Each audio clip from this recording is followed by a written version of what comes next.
안녕하세요. 우리 사실 매일 글을 쓰잖아요. 친구한테 메시지도 보내고 SNS에 내 생각도 올리고요. 근데 신기하게 대학 과제만 받으면 눈앞이 캄캄해지죠. 이건 뭐 완전히 다른 세상 얘기 같으니까요. 네, 맞아요. 대학 글쓰기는 분명 새로운 규칙이 있고 또 기준도 높은 세계입니다. 하지만 너무 걱정하진 마세요. 지금부터 저랑 같이 그 막막한 불안감을 탄탄한 자신감으로 바꾸는 방법을 알아볼 거니까요. 사실 여러분은 이미 글을 잘 쓰는 작가예요.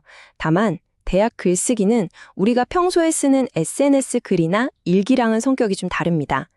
이 화면을 한번 보실까요? 왼쪽은 우리가 늘 쓰는 자유로운 글이고 오른쪽이 바로 대학 글쓰기죠. 여기서 가장 큰 차이점이 뭐냐면 바로 학문 공동체라는 무대 위에서 글을 쓴다는 거예요. 이건 마치 엄격한 규칙이 있는 토론장에 들어가서 수많은 전문가들과 진지하게 대화를 나누는 것과 같다고 생각하시면 됩니다. 자, 그럼 이 복잡해 보이는 세계를 어떻게 정복할 수 있을까요? 아주 간단합니다. 제가 딱 3가지 단계로 명확한 길을 보여드릴게요. 첫 번째, 대학 글쓰기가 우리에게 어떤 힘을 주는지 알아볼 거고요. 두 번째, 글쓰기 윤리의 세계는 어떤 곳인지 탐험해보고, 마지막으로 여러분의 글을 안전하게 지켜줄 도구들까지 확실하게 챙겨가겠습니다. 네, 첫 번째 파트, 대학 글쓰기의 힘입니다. 많은 분들이 글쓰기를 그냥 학점 따려고 하는 귀찮은 과제 정도로 생각하시는데요. 사실 이건 여러분의 잠재력을 폭발시키는 엄청난 훈련장입니다. 글쓰기를 통해서 여러분은 앞으로 세상을 살아가는데 진짜 꼭 필요한 일종의 슈퍼파워를 얻게 되거든요. 그 첫 번째 슈퍼파워는 바로 비판적 사고 능력입니다. 이게 그냥 뭐든지 비판적으로 보는 삐딱한 태도를 말하는 게 아니에요. 어떤 주장이 있으면 그걸 그냥 받아들이는 게 아니라 꼼꼼하게 분석하고 그 근거가 진짜 탄탄한지 의심도 해보고 결국 나만의 논리적인 판단을 내리는 힘이죠. 책을 읽을 때도 이 저자 주장이 뭐지? 근거는 확실한가? 이렇게 계속 따져 묻는 훈련을 하는 거예요. 두 번째 슈퍼파워, 바로 합리적 의사소통 능력입니다. 쉽게 말해서 내 생각을 아주 명확하고 논리정연하게 전달하는 기술이죠. 근데 이게 왜 중요할까요? 대학 글쓰기는 그 학문 분야에서 쓰는 공통의 언어와 형식을 따르라고 요구하거든요. 바로 이 과정을 통해서 다른 사람들이 내 글을 오해 없이 아주 정확하게 이해하도록 만드는 능력이 길러지는 겁니다. 그리고 마지막 3번째 슈퍼파워는 창의적 문제 해결 능력입니다. 생각해보면 모든 글쓰기는요, 사실 하나의 문제를 해결하는 과정이에요. 어떤 현상 속에서 남들이 못 본 문제를 딱 발견하고 기존과는 다른 나만의 해결책을 제시하는 것. 이게 바로 모든 리포트와 논문의 핵심이거든요. 결국 여러분은 과제를 할 때마다 창의적인 문제 해결사로 성장하는 훈련을 하고 있는 셈이죠. 자, 다음으로 넘어가 볼까요? 바로 글쓰기 윤리의 세계입니다. 우리가 다른 사람과 멋진 대화를 나누려면 서로 존중하고 진실해야 하잖아요. 학문적인 대화인 글쓰기도 똑같습니다. 반드시 지켜야 할 윤리가 있죠. 이 복잡한 미로를 잘 통과해야만 비로소 진짜 여러분 자신의 목소리를 낼 수 있게 됩니다. 여기서 가장 기본이면서도 제일 중요한 규칙, 바로 표절을 하지 않는 겁니다.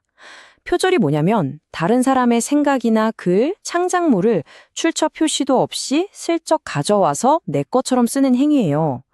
근데 이 슬라이드에서 정말 흥미로운 사실이 하나 있는데요. 표절을 뜻하는 영어 단어 plagiarism의 어원이 유괴범을 뜻하는 단어에서 왔대요. 유괴범, 그 정도로 남의 지적 재산을 훔치는 걸 아주 심각한 범죄로 여긴다는 뜻이겠죠. 에이, 설마 나는 아니겠지 이렇게 생각하실 수도 있어요. 하지만 2013년에 있었던 한 설문조사 결과를 보면 정말 충격적입니다. 대학생의 무려 58%가 과제를 쓰면서 표절을 해본 적이 있다고 답했어요. 거의 5명 중에 3명 꼴이죠.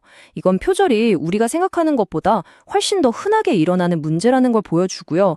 그래서 우리가 이 규칙을 제대로 알아야만 하는 이유이기도 합니다. 그런데 글쓰기 윤리가 단순히 남의 글을 복사해서 붙여넣는 문제만 있는 건 아니에요. 우리가 무심코 빠지기 쉬운 다른 함정들도 꽤 많습니다. 예를 들면 과제를 돈 주고 사거나 친구 과제를 대신 내는 부당한 저자 표시, 그리고 조별 과제 할 때 아무것도 안 하고 이름만 쓱 올리는 무임승차, 또 지난 학기에 냈던 과제를 거의 그대로 이번 학기에 또 내는 자기 표절 같은 것들이 전부 다 심각한 윤리 위반입니다. 자, 지금까지 조금 무거운 얘기를 했는데요. 이제 분위기를 바꿔서 이런 여러 위험으로부터 여러분 자신을 똑똑하게 지킬 수 있는 아주 실용적인 도구들을 소개해 드릴게요. 이 도구들은 여러분이 자신감을 갖고 글을 쓸 수 있도록 도와주는 뭐랄까 나만의 진실성 도구 상자 같은 거예요. 가장 기본적이면서도 강력한 도구는 바로 인용과 출처 표기입니다. 이걸 그냥 복잡하고 귀찮은 규칙이라고 생각하지 마세요. 내가 참고한 다른 연구자에게 존중을 표현하는 방법이고, 동시에 내 주장의 신뢰도를 확 높이는 전략입니다. 이 화면에 나와 있는 것처럼 책이나 논문의 기본 형식만 딱 기억해 두면 다른 사람의 아이디어를 아주 정당하게 빌려와서 내 주장을 훨씬 더 탄탄하게 만들 수 있습니다. 글을 다 쓰고 나서 제출하기 전에 나를 지켜줄 마지막 보호막이 하나 더 있습니다. 바로 표절 검사 프로그램이죠. 이 슬라이드에 있는 간단한 단계를 한번 따라가 보세요. 보통 대학 도서관 웹사이트에 들어가면 카피킬러나 터니딘 같은 프로그램을 무료로 쓸 수 있거든요. 이걸 무슨 시험이라고 생각하지 마시고요. 내가 혹시라도 실수한 부분이 없는지 스스로 점검할 기회를 주는 나를 위한 마지막 안전장치라고 생각하시면 됩니다. 지금까지 우리가 살펴본 이 모든 규칙과 도구들, 이것들의 진짜 목표는 여러분을 억압하거나 귀찮게 하려는 게 절대 아닙니다. 오히려 정반대예요. 바로 이 문장처럼요.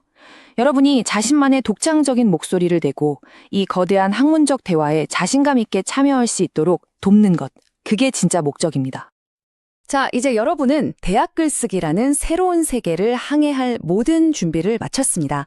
글쓰기는 더 이상 두려움의 대상이 아니에요. 여러분의 생각을 세상에 내보이고 아주 의미 있는 대화를 시작하게 만드는 강력한 도구죠. 이제 마지막 질문을 던져봅니다. 여러분의 글은 앞으로 어떤 멋진 대화를 시작하게 될까요?